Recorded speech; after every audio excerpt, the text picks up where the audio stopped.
ഇപ്പോൾ 2-3 ദിവസം മുമ്പ് തിരുവനന്തപുരത്ത് ന്യൂ തിയേറ്ററിൽ ഗരുഡൻ എന്ന് പറഞ്ഞ സിനിമ കാണാൻ പോയി. അപ്പോൾ ഗേറ്റിൻ്റെ മുന്നിൽ നിൽക്കുന്ന സെക്യൂരിറ്റിക്കാരൻ തടഞ്ഞിട്ട് അദ്ദേഹം പറഞ്ഞു, ഏത് പടത്തിനാ? അപ്പോൾ 2 തിയേറ്റർ ഉണ്ടല്ലോ അവിടെ, അത് ഗരുഡൻ. അപ്പോൾ നേരെ മുന്നിൽ പോയിട്ട് റൈറ്റ് സൈഡിൽ ഒതുക്കി ഇടണം കേട്ടോ എന്ന് പറഞ്ഞു. ഞാൻ പെട്ടെന്ന് ആ സെക്യൂരിറ്റിക്കാരനെ നോക്കി, ഞാൻ അങ്ങോട്ട് നേരെ പോയി ആ റൈറ്റിൽ ഒതുക്കി ഇടണം, ഞാൻ ഇട്ടില്ലെങ്കിലോ എന്നിട്ട്. അപ്പോൾ അയാൾ എന്നെ ഇങ്ങനെ ശ്രദ്ധിച്ചു. ഞാൻ ചോദിച്ചു, എന്നെ മനസ്സിലായോ എന്ന് ചോദിച്ചു. അപ്പോൾ ഈ ഡ്രൈവർ ആയിട്ട് വണ്ടി ഓടിക്കുന്ന അച്ചുവാണ്. അച്ചുവിൻ്റെ അടുത്ത് നിൽക്കുന്നതുകൊണ്ട് അച്ചുവിന് അദ്ദേഹത്തെ ശ്രദ്ധിച്ചതുമില്ല. നേരെ നോക്കി നിൽക്കുന്നതുകൊണ്ട് ഈ സൈഡിൽ ഇരിക്കുന്ന സെക്യൂരിറ്റിക്കാരനെ നോക്കേണ്ട കാര്യമില്ലല്ലോ. പുറകെ ഇരുന്ന സിന്ധുവിനും മനസ്സിലായില്ല. പെട്ടെന്ന് ആ സെക്യൂരിറ്റിക്കാരൻ ഒരൊറ്റ ചിരിയിരിച്ചു. അയ്യോ, ഇതാര് സാറേ എന്ന് പറഞ്ഞു. രസം എന്താണെന്ന് ചോദിച്ചാൽ, ചെറിയ പ്രായത്തിൽ അച്ചുവിനെ അക്ഷരം പഠിപ്പിച്ചു കൊടുത്ത അധ്യാപകനാണ് അവിടെ സെക്യൂരിറ്റിക്കാരനായിട്ട് നിൽക്കുന്നത്. ഞാൻ പറഞ്ഞു, എടാ ആരെന്ന് നോക്കടാ, നിൻ്റെ സാറാണ് എന്ന് പറഞ്ഞു. അപ്പോൾ അച്ഛൻ നോക്കുമ്പോഴാണ് രഘു എന്ന് പറയുന്ന കാരയ്ക്കാമണ്ഡപത്തുള്ള അധ്യാപകനാണ്. രസം എന്താണെന്ന് ചോദിച്ചാൽ, അച്ഛനെ പഠിപ്പിക്കുന്ന കാലത്തും നമ്മൾ യാദൃച്ഛമായിട്ട് എവിടെയെങ്കിലും നിന്ന് ഒരു ആട്ടോ കൈ കാണിച്ച് കയറി നിൽച്ചോളൂ. ആട്ടോ കുറച്ച് വരും പോകുമ്പോൾ നമ്മൾ മനസ്സിലാക്കുന്നത് ഈ ആട്ടോ ഓടിക്കുന്നത് ഈ രഘു സാറാണ്. എന്ത് ജോലി ചെയ്യാനും മടിയില്ലാത്ത ഒരു മനുഷ്യനാണ് അദ്ദേഹം. അദ്ദേഹത്തിന് ഭയങ്കര സന്തോഷമായി. അതായത് ഡ്രൈവറുടെ സീറ്റിൽ അദ്ദേഹം കുട്ടിക്കാലത്ത് പഠിപ്പിച്ച UKG LKG സമയത്ത് പഠിപ്പിച്ച കുട്ടി ഡ്രൈവറായിട്ടിരിക്കുന്ന കണ്ടപ്പോൾ അദ്ദേഹത്തിന് ഒരു ഭയങ്കര അത്ഭുതം. വണ്ടി നേരെ മുന്നോട്ട് കൊണ്ടുപോയി തിയേറ്ററിൻ്റെ മുന്നിൽ നിർത്തിയിട്ട് എന്താ പറയുക, അച്ചുവും ഞങ്ങൾ 3 പേരും ഇറങ്ങിയിട്ട് അച്ചുവും സിന്ധുവും കൂടി രഘു സാറിനെ കാണാൻ വീണ്ടും ഗേറ്റിൻ്റെ അടുത്തേക്ക് പോയി. അവർ പോയപ്പോൾ ഞാൻ ആ ന്യൂ തിയേറ്ററിൻ്റെ ഇങ്ങേറ്റത്ത് തിരക്കൊന്നും ഇല്ലാത്ത തിണ്ണയിൽ ഇങ്ങനെ ഇരുന്നു, അവർ വരട്ടെ എന്ന് പറഞ്ഞിട്ട്. രാത്രിയാണ്. ഞാൻ അങ്ങനെ ഇരിക്കുമ്പോൾ രഘു സാറിനെ പറ്റിയും കുട്ടിക്കാലത്തെ അച്ചുവിനെ പഠിപ്പിക്കാൻ അദ്ദേഹം വന്നുകൊണ്ടിരുന്നതിനെക്കുറിച്ചും ഒക്കെ ആലോചിച്ച് അങ്ങനെ ഇരിക്കുമ്പോൾ എൻ്റെ മനസ്സിലൂടെ ഒരു പഴയ ഫ്ലാഷ് ബാക്ക് പോവുകയായിരുന്നു. കാരണം ഞാൻ എപ്പോഴൊക്കെ ന്യൂ തിയേറ്ററിൽ പോയിട്ടുണ്ടോ, സിനിമ കാണാനായിട്ട് ന്യൂ തിയേറ്ററിൽ ചെല്ലുമ്പോൾ വൈകുന്നേരങ്ങളിൽ ചെന്നാൽ ഒരു ചിത്രപ്പണിയൊക്കെ ചെയ്ത ഒരു വലിയ കസേരയിൽ നെറ്റിയിൽ മുഴുവൻ വിഭൂതി പുരട്ടിയ വെള്ള ഒരു പ്രത്യേക തരത്തിലുള്ള ബനിയനിട്ട വെള്ള മുണ്ടെടുത്ത P. സുബ്രഹ്മണ്യം എന്ന് പറയുന്ന മലയാളത്തിൻ്റെ പ്രിയപ്പെട്ട സംവിധായകനും നിർമ്മാതാവും മെർലാൻഡ് സ്റ്റുഡിയോയുടെ ഉടമയും ഒക്കെയായ സുബ്രഹ്മണ്യം മുതലാളി ഇങ്ങനെ കസേരയിൽ ഇങ്ങനെ ആഢ്യത്വത്തോടെ ഇരിക്കും. അദ്ദേഹത്തിൻ്റെ പുറകിലും മുന്നിലുമൊക്കെ ആയിട്ട് അദ്ദേഹത്തിൻ്റെ മക്കളും അദ്ദേഹത്തിൻ്റെ ഉദ്യോഗസ്ഥരും സിനിമാ രംഗത്തുള്ള പലരും അദ്ദേഹം പറയുന്നത് കേൾക്കാനായി നിൽക്കുന്ന കാഴ്ച ഞാൻ ഒരുപാട് പ്രാവശ്യം കണ്ടിട്ടുണ്ട്. ഇത് എനിക്ക് രഘു സാറിനെ കണ്ട ആ സന്ധ്യാവേളയിൽ എനിക്ക് തോന്നിയത്, എനിക്ക് പെട്ടെന്ന് എൻ്റെ മനസ്സിലേക്ക് ഓടി വന്നത് എന്താ പറയുക, P. സുബ്രഹ്മണ്യം മുതലാളിയായിരുന്നു. അദ്ദേഹത്തെപ്പറ്റി പറയുമ്പോൾ അല്ലെങ്കിൽ അദ്ദേഹത്തെപ്പറ്റി ചിന്തിക്കുമ്പോൾ എൻ്റെ മനസ്സിലേക്ക് പെട്ടെന്ന് ഓടി വരുന്നത് ശ്രീകുമാരൻ തമ്പി സാർ പറഞ്ഞൊരു ഡയലോഗാണ്. 19.25 രൂപയിൽ നിന്നാണ് തമ്പി ഞാൻ വളർന്ന് സിനിമയിലെത്തിയത് എന്ന് എപ്പോഴും സുബ്രഹ്മണ്യം മുതലാളി തമ്പി സാറിനോട് പറയുമായിരുന്നു എന്നാണ് തമ്പി സാർ പറയാറ്. ഞാൻ ഈ സിനിമ കാണാൻ പോയ ഇതുപോലൊരു സന്ധ്യാസമയത്താണ് ഹരിപ്പാട് ശ്രീകുമാരൻ തമ്പി എന്ന് പറഞ്ഞ മെലിഞ്ഞ ഒരു ചെറുപ്പക്കാരൻ സുബ്രഹ്മണ്യം മുതലാളിയെ കാണാനായിട്ട് ന്യൂ തിയേറ്ററിൽ വന്നത് ആരുടെ ശുപാർശയിലാണ്. 18 വയസ്സുള്ളപ്പോൾ ഈ പയ്യൻ ഒരു നോവൽ എഴുതി, കാക്കത്തമ്പുരാട്ടി. ജനീകം ഓണപ്പതിപ്പിൽ ആ കാക്കത്തമ്പുരാട്ടി നോവൽ അത് ഫുള്ളായിട്ട് പ്രസിദ്ധീകരിച്ചു, ഒറ്റ ലക്കത്തിൽ ഓണപ്പതിപ്പിൽ. കാക്കത്തമ്പുരാട്ടി വായിച്ച ആരോ സുബ്രഹ്മണ്യം മുതലാളിയോട് പറഞ്ഞു, ഹരിപ്പാട് ശ്രീകുമാരൻ തമ്പി എന്ന് പറഞ്ഞൊരാൾ കാക്കത്തമ്പുരാട്ടി എന്ന് പറഞ്ഞൊരു നോവൽ ജനൈക ഓണപ്പതിപ്പിൽ എഴുതിയിട്ടുണ്ട്, അത് മുതലാളി ഒന്ന് വായിക്കണം, സിനിമയാക്കാൻ പറ്റിയ സബ്ജക്റ്റാണ്. അങ്ങനെ എങ്ങനെയോ അഡ്രസ്സൊക്കെ വാങ്ങി ഈ പയ്യനെ, ഈ എഴുതിയ നോവലിസ്റ്റിനെ വരാൻ പറഞ്ഞു. അപ്പോഴും മുതലാളിക്ക് അറിയില്ല ഈ വരാൻ പോകുന്നവന് 18 വയസ്സോ 20 വയസ്സൊക്കെ ഉള്ളത്. അങ്ങനെ നേരത്തെ പറഞ്ഞ കണക്ക് ന്യൂ തിയേറ്ററിൻ്റെ മുറ്റത്ത് അദ്ദേഹം ഇരിപ്പുണ്ട്, മക്കളും പരിവട്ടങ്ങളും ഒക്കെ ചുറ്റിനും നിൽപ്പുണ്ട്. മെലിഞ്ഞ് ഉണങ്ങിയ ഹരിപ്പാട് ശ്രീകുമാരൻ തമ്പി എന്ന് പറഞ്ഞ ചെറുപ്പക്കാരനെ കണ്ട മാത്രയിൽ അദ്ദേഹം ചോദിച്ചത്, സുബ്രഹ്മണ്യം മുതലാളി ചോദിച്ചത്, ഒരു കോളേജ് സ്റ്റുഡൻറ്റിനെ പോലെ ഉണ്ടല്ലോ തന്നെ കണ്ടിട്ട്, ഈ പ്രായത്തിൽ തിരക്കഥ എഴുതാൻ കഴിയുമോ എന്ന് ചോദിച്ചു. ഉറച്ച ശബ്ദത്തിൽ ആ ചെറുപ്പക്കാരൻ പറഞ്ഞു, കഴിയും, എനിക്ക് തിരക്കഥ എഴുതാൻ കഴിയും. അങ്ങനെ അദ്ദേഹത്തെ തിരക്കഥ എഴുതാൻ ഏൽപ്പിച്ചു എന്ന് മാത്രമല്ല, അദ്ദേഹത്തെ താമസിപ്പിച്ചത് മെരിലാൻഡിലെ പ്രേം നസീറിന് താമസിക്കാൻ കൊടുത്തിരിക്കുന്ന, അദ്ദേഹം ഒരു പടത്തിൻ്റെ ചിത്രീകരണമായി അപ്പോഴവിടെ ഉണ്ട്.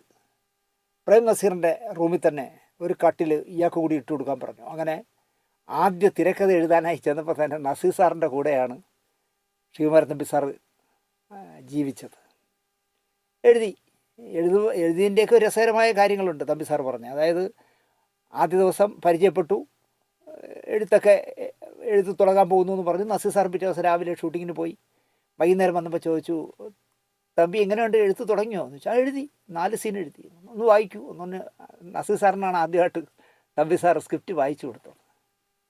സ്ക്രിപ്റ്റ് വായിച്ചത് കേട്ടപ്പം, സ്ക്രിപ്റ്റൊക്കെ നിങ്ങൾക്ക് എഴുതാൻ കഴിയും, പക്ഷേ നിങ്ങളൊരു എൻജിനീയർ അല്ലേ, നിങ്ങൾ സിനിമ എന്ന് പറയുന്ന യാതൊരു എന്താ പറയുക ഉറപ്പുമില്ലാത്ത മേഖലയിൽ നിൽക്കാതെ എൻജിനീയർ ആവുന്നതാണ് നല്ലത് എന്ന് ഉപദേശിച്ച ആളാണ് നസീർ സാർ. പക്ഷേ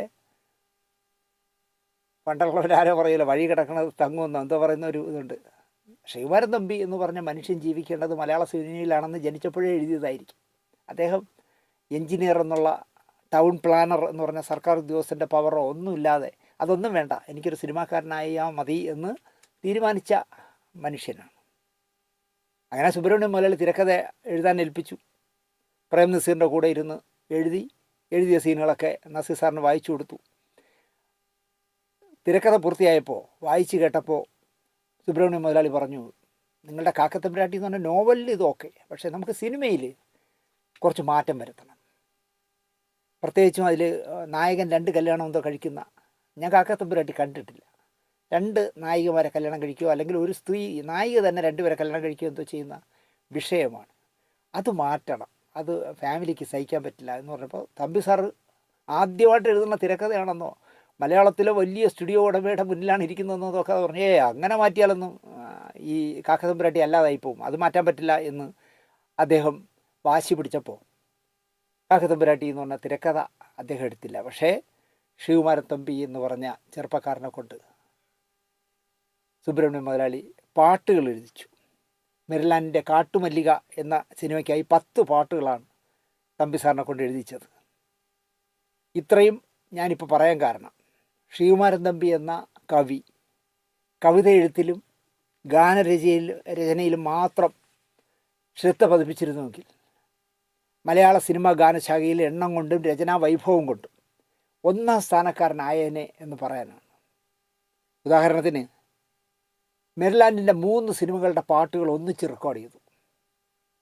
അത് ഹോട്ടൽ ഹൈ റേഞ്ച് എന്ന് പറഞ്ഞ പടത്തിന് വേണ്ടി വയലാർ രാമവർമ്മയെ കൊണ്ട് പാട്ട് എഴുതിച്ചു. അധ്യാപിക എന്ന് പറഞ്ഞ സിനിമയ്ക്ക് വേണ്ടി ONV കുറുപ്പ് സാറിനെ കൊണ്ട് പാട്ട് എഴുതിച്ചു.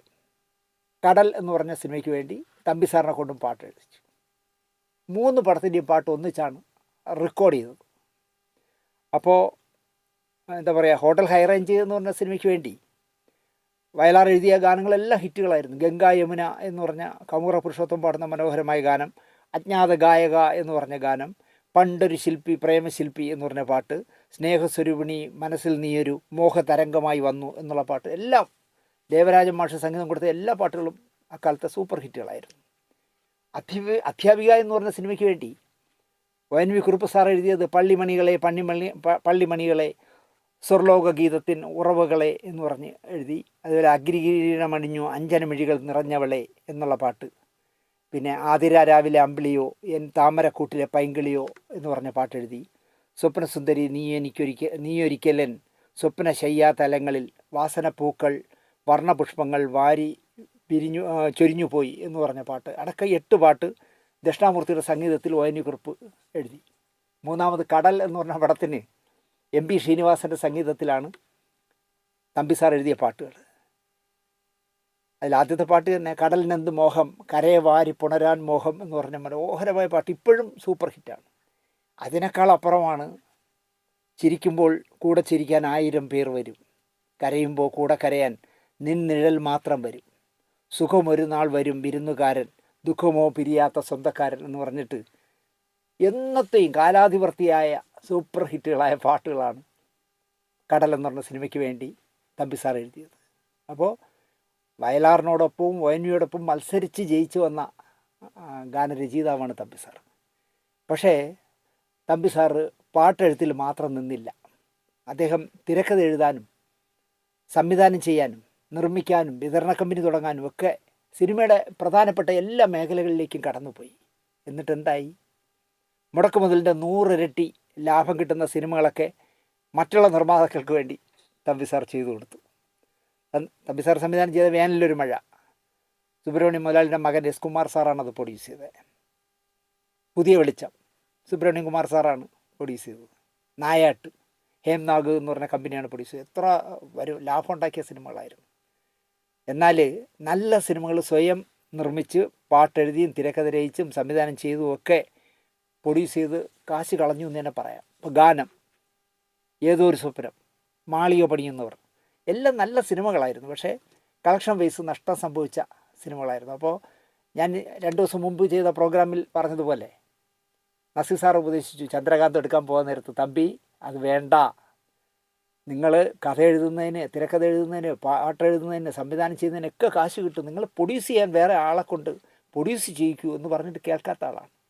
അതുപോലെ തന്നെ മഹാകവി കവിஞர் കണ്ണദാസൻ പറഞ്ഞു, തമ്പി നീ ഏൻ തമ്പി, ഒരു പടം പ്രൊഡ്യൂസ് ചെയ്യണം തോന്നി നീ ചെയ്തു, ഇനി ചെയ്യരുത് എന്ന് പറഞ്ഞപ്പോൾ അദ്ദേഹത്തിൻ്റെ മുഖത്ത് നോക്കിയും പറഞ്ഞതാ ഞാൻ ഇനിയും ചെയ്യുമെന്ന്. അതാണ് തമ്പി സാർ. ഞാൻ ഇന്നലെ നമ്മുടെ ചലച്ചിത്ര അക്കാദമി നടത്തുന്ന ഫിലിമോത്സവിൻ്റെ മറ്റേ ആദ്യത്തെ കമ്മിറ്റി ഉണ്ടാക്കുന്ന, സ്വാഗത സംഘം ഉണ്ടാക്കുന്ന കമ്മിറ്റിയായിരുന്നു ഇന്നലെ. അവിടെ തമ്പി സാർ ഉണ്ടായിരുന്നു. അദ്ദേഹം പ്രസംഗിച്ചത് 83-ാം വയസ്സിൽ ഈ ഫിലിം ഫെസ്റ്റിവലിൻ്റെ കാര്യങ്ങളെക്കാൾ എനിക്ക് പറയാനുള്ളത് സിനിമയിൽ വന്ന മാറ്റങ്ങളാണെന്ന് പറഞ്ഞ് സാറിൻ്റെ ഈ ഞാൻ പറഞ്ഞതുപോലുള്ള നഷ്ടങ്ങളെക്കുറിച്ചൊക്കെ ഒരുപാട് സംസാരിച്ചു അദ്ദേഹം. മടങ്ങാൻ നേരത്ത് ഞാൻ ചോദിച്ചു, സാറേ ചായയും വാഴയ്ക്കപ്പോട്ട് കഴിക്കുന്നോ എന്ന് ചോദിച്ചു. ഇല്ല ഞാൻ കഴിച്ചു എന്ന് പറഞ്ഞ് സാർ കഴിക്കാതെ പോയി. സാറിനോട് ഞാൻ പറഞ്ഞില്ല, സാറേ വെള്ളിയാഴ്ച വരുന്നത് സാറിനെ കുറിച്ചാണ്, അല്ലെങ്കിൽ സാറിൻ്റെ ആദ്യത്തെ സിനിമാ നിർമ്മാണത്തെക്കുറിച്ചാണെന്നോ, അല്ലെങ്കിൽ ഞാനിപ്പോൾ ഈ ഞായറാഴ്ച പറയുന്ന ഈ പ്രോഗ്രാമിൽ ഇങ്ങനെയൊക്കെ പറയുന്ന ഒന്നും ഞാൻ തമ്പി സാറിനോട് പറഞ്ഞില്ല. കാരണം പറഞ്ഞാൽ പറയും അതൊന്നും ദിനേശ് അതൊന്നും പറയണ്ടെന്ന് പറയും. അതുകൊണ്ട് ഞാൻ പറഞ്ഞില്ല. ഗാനരചയിതാവ് മാത്രമായിരുന്നെങ്കിൽ തമ്പി സാറിന് MG സോമനോടോ ജയഭാരതിയോടോ ശ്രീവിദ്യയോടോ മമ്മൂട്ടിയോടോ മോഹൻലാലിനോടോ ഒന്നും ഒരു അഭിനേതാവിൻ്റെയും പിണങ്ങേണ്ട ഇടയും വരില്ലായിരുന്നു. പക്ഷേ ഇനി പറഞ്ഞിട്ട് എന്ത് ഫലം? സാറ് നിർമ്മാതാവായി മാറിയപ്പോൾ ഇവരോടൊക്കെ പല കാരണങ്ങൾ കൊണ്ട് പിണങ്ങേണ്ടി വന്നു. നടൻ എന്ന നിലയിൽ ശ്രദ്ധേയനായി നിൽക്കുമ്പോഴായിരുന്നല്ലോ നടൻ മധുസാറിന് ഒരു സ്റ്റുഡിയോ സ്വന്തം നാട്ടിൽ വേണമെന്ന ചിന്ത ഉണ്ടായത്. അങ്ങനെയാണ് അദ്ദേഹം വെള്ളൈക്കടവ് എന്ന് പറഞ്ഞ സ്ഥലത്ത്, അല്ലെങ്കിൽ പുളിയറക്കോണത്ത് ഉമാ സ്റ്റുഡിയോ തുടങ്ങുന്നത്. ഒരു കുഗ്രാമത്തിൽ ചെന്ന് റോഡ് പോലും ഇല്ലാത്ത, ഒരുപാട് ചുറ്റിക്കറങ്ങി പോകണം, അല്ലെങ്കിൽ വള്ളത്തിൽ കൂടെ പോകണം, അങ്ങനെ ഒരു സ്ഥലത്ത് ചെന്ന് അദ്ദേഹം സ്റ്റുഡിയോ തുടങ്ങി. സംവിധായകനായപ്പോൾ ചെയ്ത എല്ലാ സിനിമയും അദ്ദേഹം തന്നെ അഭിനയിച്ചതിനാൽ ആരുടെയും കാല് താങ്ങേണ്ട ഗതികേട് മധുസാറിന് വന്നിട്ടില്ല. കാരണം എല്ലാ സിനിമയിലും സാറല്ലേ പ്രധാന വേഷം. അതുകൊണ്ട് തന്നെ അദ്ദേഹം നടൻ എന്നുള്ള നിലയിൽ നിന്ന് മാറി സംവിധായകനായിട്ടും അദ്ദേഹത്തിന് ആരുടെയും കാല് പിടിക്കേണ്ടി വന്നില്ല. അവസാനം സ്റ്റുഡിയോ തുടങ്ങിയപ്പോൾ എന്ത് പറ്റുന്നുണ്ട്, അദ്ദേഹത്തിന് അത് വിൽക്കേണ്ടി വന്നു, അല്ലെങ്കിൽ പൂട്ടിയിടേണ്ടി വന്നു ഒരുപാട് കാലം. പിന്നെ വിറ്റു. എന്തിനാ? ഒരുത്തനെ അടിച്ചു കൊന്ന് കുഴിച്ചിട്ടതിനാണ് അത് വിൽക്കേണ്ടി വന്നത്.